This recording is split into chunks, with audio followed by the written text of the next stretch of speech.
Now let's talk about personality style. Personality style can be defined as our habitual mode of relating to both our own wishes and fears and to other people. Personality style is an important psychological contributor to how we interpret and react to the deficits of brain injury. For example, passive dependency was Tim's personality style prior to injury. He strove to find both individuals and organizations who could meet his financial, physical, and emotional needs with minimal expenditure of effort on his part. Injury-related deficits and a large financial settlement served to legitimize and reinforce those behaviors. Tim delighted in attention from his caregivers, but opposed their attempts to help him assume more responsibility. Unable to care for her children after a brain injury, Jane felt depressed, ashamed, and helpless. As the oldest of 6 children, Jane had been placed in the role of caretaker and surrogate mother from an early age. In order to cope with the frustration and disappointment of unmet dependency needs, Jane developed a pseudo-independent personality style, becoming a caregiver and rescuer to many people in her life. But the brain injury-related deficits interfered with her playing the caretaker role, and the financial gain and attention she received from compassionate rehab staff served as a major, though unconscious, obstacle to rapid recovery. Ed was a logical, orderly, well-organized engineer with a compulsive, or too-perfect, personality style. Post-injury anxiety about his cognitive deficits led to a compulsive preoccupation with and charting of the frequency and character of his bowel movements. This was Ed's attempt to feel more in control of his life. If he couldn't control his thinking, which had been impaired in the injury, he would turn his attention toward another bodily function that would be more easily mastered. Other personality styles that influence one's response to brain injury include histrionic, being overly dramatic, or borderline, meaning emotional instability and stormy relationships, or narcissistic, meaning basic low self-worth hidden by an inflated sense of self-importance. Now let's move on to social factors, or interpersonal factors. Understanding the interplay of biological and psychological factors within a person is helpful but incomplete. Since a person exists not in a vacuum but in a social network, our lives are interconnected with family, friends, co-workers, as well as work, school, social, and religious organizations. The degree and nature of these connections influence the outcome after brain injury.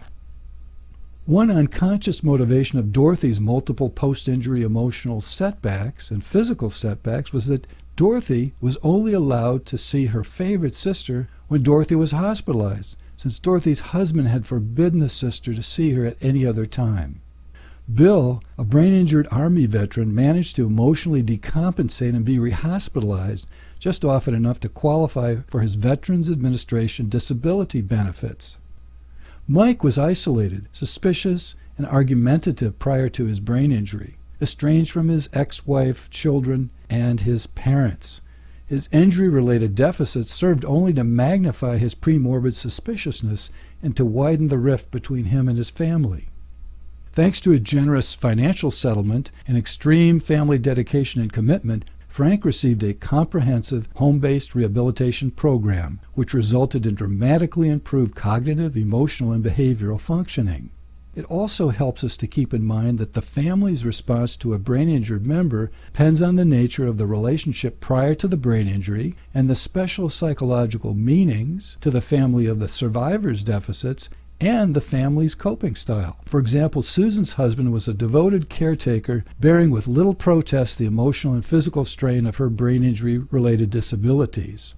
Her husband's unwavering involvement seemed to be based on his guilt about Susan being struck by a car in the past after she had angrily left their car during a heated argument. David's wife had always been quick to act as a caregiver, in part as a reaction to her own unmet dependency needs in childhood. David's disabilities led to his wife's self-sacrificing over-involvement with him. The increased caretaking effort served to unconsciously defend more vigorously against her own unmet needs, which she was unable to admit to herself and others for fear of disapproval and rejection. Pam's mother found herself emotionally reserved and irritated with Pam's incapacities and neediness. Her mother had been raised in a religious school where demonstration of strong emotional needs was explicitly discouraged. Therefore, she could not tolerate feelings of neediness and dependency in either herself or her children. Bill's children cope with their fears of Bill's injury-related rage outbursts by unconsciously identifying with this behavior and reacting to his impending outbursts with verbal attacks and provocations of their own. While their preemptive assaults helped his children cope with a terrifying situation, it also intensified Bill's sense of inadequacy as a husband and a father, and therefore Bill's subsequent rage. So, to understand and treat brain injury-related disabilities effectively, it really helps us to look at the components of the protective barrier that stand between the force of the impact and the brain. As one author stated, it's not only the kind of injury that matters, but the kind of head.